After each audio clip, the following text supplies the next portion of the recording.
What is up, everybody? I am Kevin Iole. Thank you for joining me. Man, am I lucky today? I have a guy. I have been watching him on YouTube. I was going to say forever, but that would be a lie since his YouTube channel probably has not been up forever, but it's up a long time, and it is one of the best wrestling YouTube channels out there. I love it. Maven Huffman, a former WWF, WWE wrestler.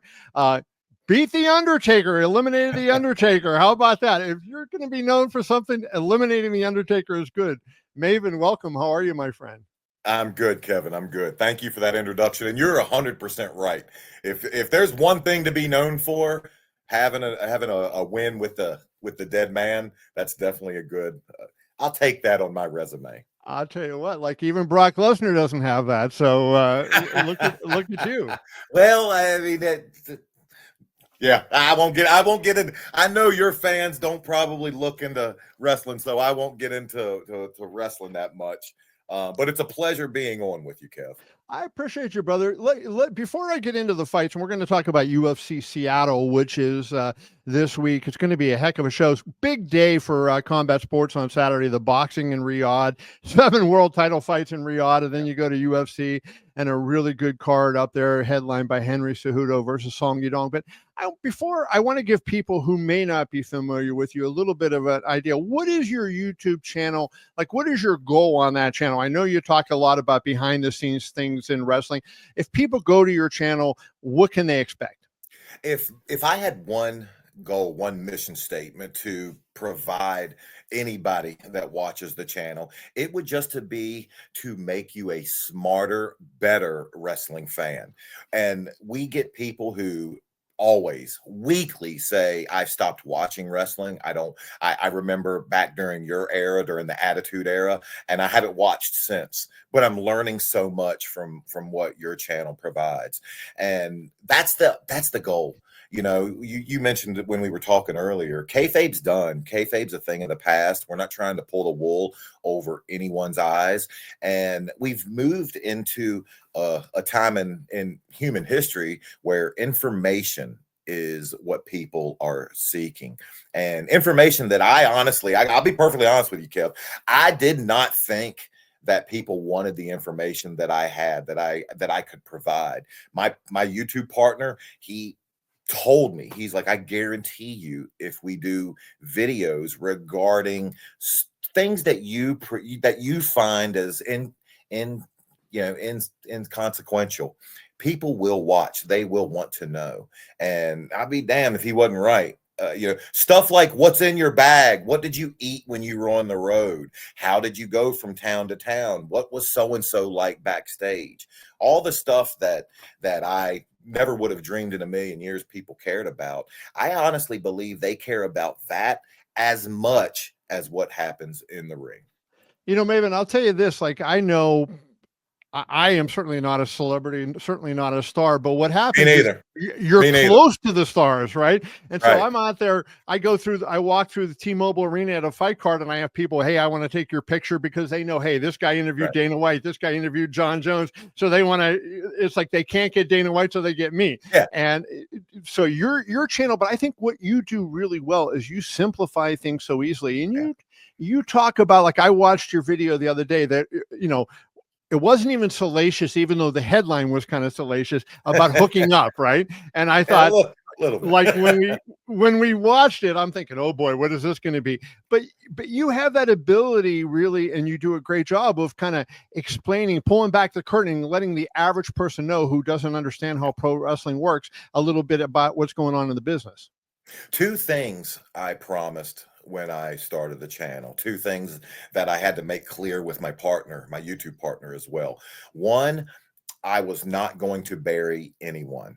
I don't mind burying myself. If you notice the video you're talking about, the hooking up, the only person I made look bad in that video was me, but my life's an open book. I have no problem with, admitting mistakes I've made in the past, explaining how I've grown from those mistakes, and just, basically talking about, what I saw.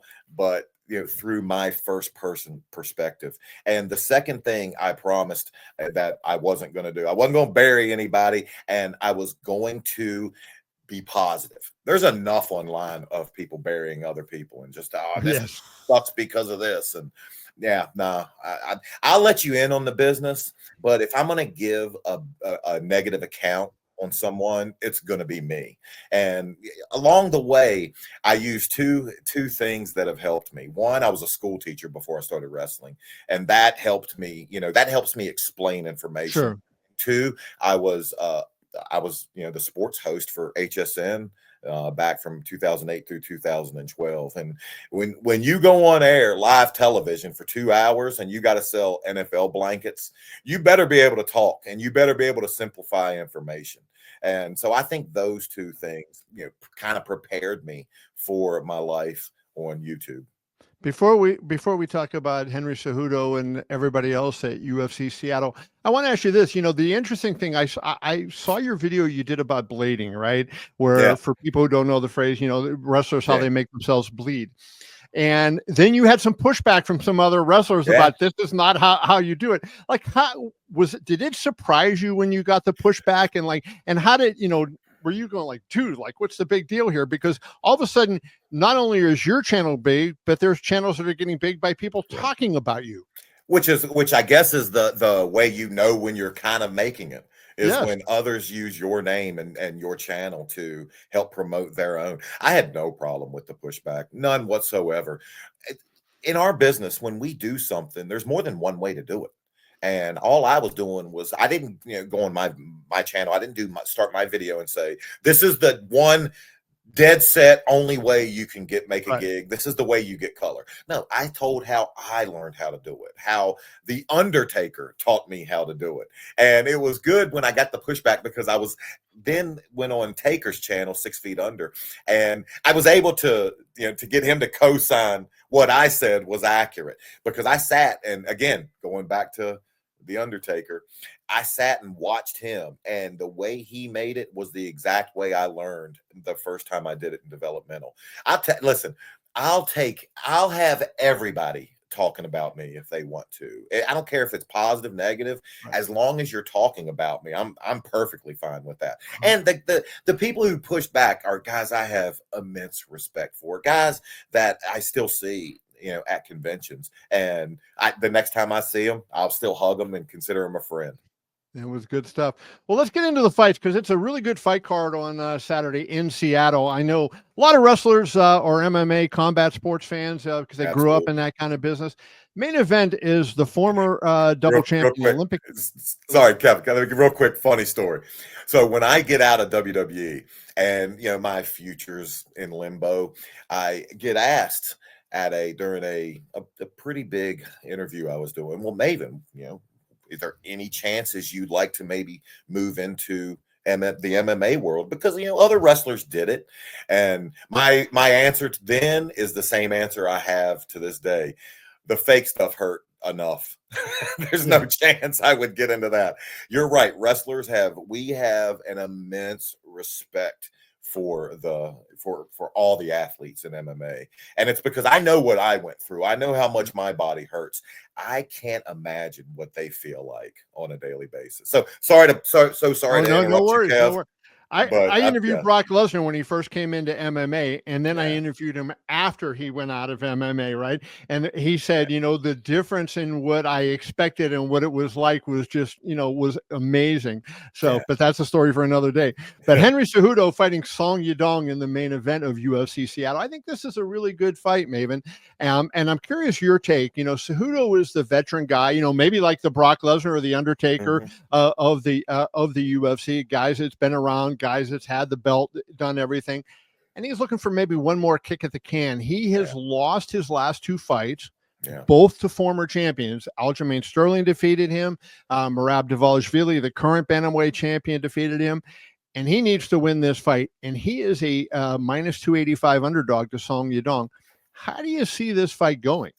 I see Triple C obviously wanting to take it to the mat. He's going to want to get this to his comfort zone, which is on the ground. And I see, yeah, I see Song wanting to keep it, keep it up. He's going to want to mix it up with him and not want to go down to the ground.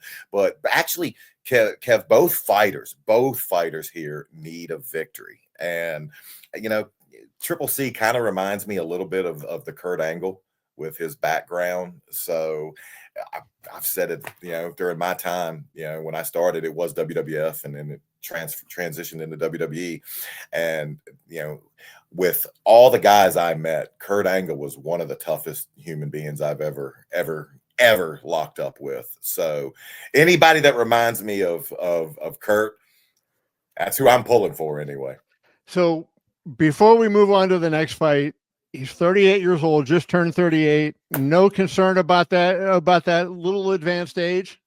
Man, I still remember I still remember the night. Oh, who was it? What was the night that what was that? George Foreman beat Michael Moore. Michael Moore. I still remember that fight. I was in college and I was there. Never underestimate what us old guys can pull off. And when you talk about old guys, you're really talking about me. Well, I do recognize that, the older you get, the body doesn't move the way it once did. I'm 48 now, and I mean, mentally, I'm probably the smartest I've ever been in my wrestling career, but I also know that athletically and physically, I couldn't compete, with the guys that what they're doing, today. And I'm assuming MMA is probably even ratcheted up a little bit more, just because you have to be lightning. You have to have that quick twitch motion and that quick twitch response. But again, once you get things to the ground, once grappling starts, that evens a lot out. Yeah, I think you're right there. It's going to be an interesting fight. I like that one. The co-main event, I think, is also interesting. And I want to focus more on Anthony Fluffy Hernandez. He's fighting Brendan Allen. Brendan is coming off a difficult loss. Now, I think when we look at Brendan's loss, he lost to Nasruddin Imavov. And maybe at the time when it happened in September, people weren't giving Imavov a lot of credit. But what did Imavov just do in his last fight? He knocks out Israel Adesanya. Yep. Yeah. All of a sudden now Imavov is different. So maybe that loss to Brendan Allen's loss isn't so bad. But Anthony Fluffy Hernandez is a guy that you look at, and at least I do, and I say, man, he's not physical like these other guys. He doesn't have this, he doesn't have that. But all he does is win. He's reeled off 6 in a row in the UFC, which is an incredible streak in the UFC, right? Not a lot of people win 6 in a row. And he's now a minus 280 favorite over a really good fighter like Brendan Allen. How do you see this one? I'm right there with you. Don't let the nickname Fluffy fool you. I love the nickname because it kind of leads you to believe that he's going to be soft. But MMA, UFC, it's a results-based industry. And, like you said, his last 6 fights, man, that speaks for itself. He's the one I'm looking at anyway. Do you think he finishes him? You think he gets Allen? I mean, Allen has good submissions and good submission defense. You think he gets him out of there? I think his camp is probably hoping for a finish. I don't think he wants him to go the full distance. I think he's going to want to try maybe that second round, try to finish him off. Everybody, you heard it from the man himself, the guy who eliminated the Undertaker. Now he's giving us the that should carry some weight. That should carry some weight. So that you notice that smooth transition I made. It was right? Great. It was great. I'm going to hire you to introduce me in all my videos. Yeah, there we go. If I lose my job, I now have another second career. You have a backup plan. Maven Huffman, brother, I appreciate you, my friend. Appreciate you so much. Good stuff. We'll see you soon. Good luck on your channel. Thank you so much. Likewise, Kevin.